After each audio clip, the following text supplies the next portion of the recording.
खैरपुर मां अवां खे ख़बर ॾींदा हलूं त health professional paramedics association Sindh पारां ज़िले खैरपुर मीरज जी चूंड बाडी जी हलफ बरदारी तकरीब तालका हेडक्वार्टर में थी गुज़री, जंहिं जी सदारत सूबाई सदर खादिम हुसैन मस्तोई जिन कई है। इन मौके ते ख़ासि महिमाननि में हाजी अशरफ कुरैशी, रियाज़ हुसैन सूमरो, जॾहिं त इन खां पहिरीं आयल महिमान जे मथां गुल निछावर करे ऐं सिंध जी रवायत उखड़ी अजरक ऐं गुलनि जा हार पाराया विया आहिनि। ज़िले खैरपुर जी चूंड बाडी, जंहिंमें chief patron Ghulam Raza Burdi, chairman ज़वार Ghulam Asghar Malla, Ali Khan Sial, Shaukat Ali Lashari, general secretary Abid Hussain Soomro, media coordinator Basharatul Rasool Shahriyani, finance secretary Haji Khan Solanki, Shamshad Ali Shar, Bakhsh Ali, सदर खादिम हुसैन मस्तोई हलफ खणायो। इन मौके ते ज़िले जे पैरामेडिक्स जा मसला अवलीन बुनियाद ते हल कया वेंदा ऐं हिननि जे हक़नि जे लाइ हासिलात लाइ जाखोड़ींदासीं ऐं ज़िले अंदर तंज़ीम साज़ी खे सगारो बणायो वेंदो। Soomro 3D wallpaper and PVC panel shop दे रहा है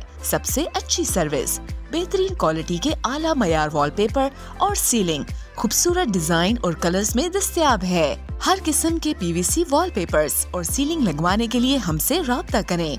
हैदराबाद, कासिमाबाद, लतीफाबाद, जामशोरो, मीरपुर खास और सिंध के मुख्तलिफ शहरों में सर्विस मौजूद है। Soomro 3D wallpaper and PVC panel. राब्ता नंबर रंजन अली सोमरो 0333 370 2516, व्हाट्सएप 0333 370 7886। मज़ीद ख़बरनि ऐं तफ़सीलात लाइ विज़िट कयो असांजी वेबसाइट www.awamiNewsHD.com ऐं ॾिसंदा रहो अवामी न्यूज़ HD।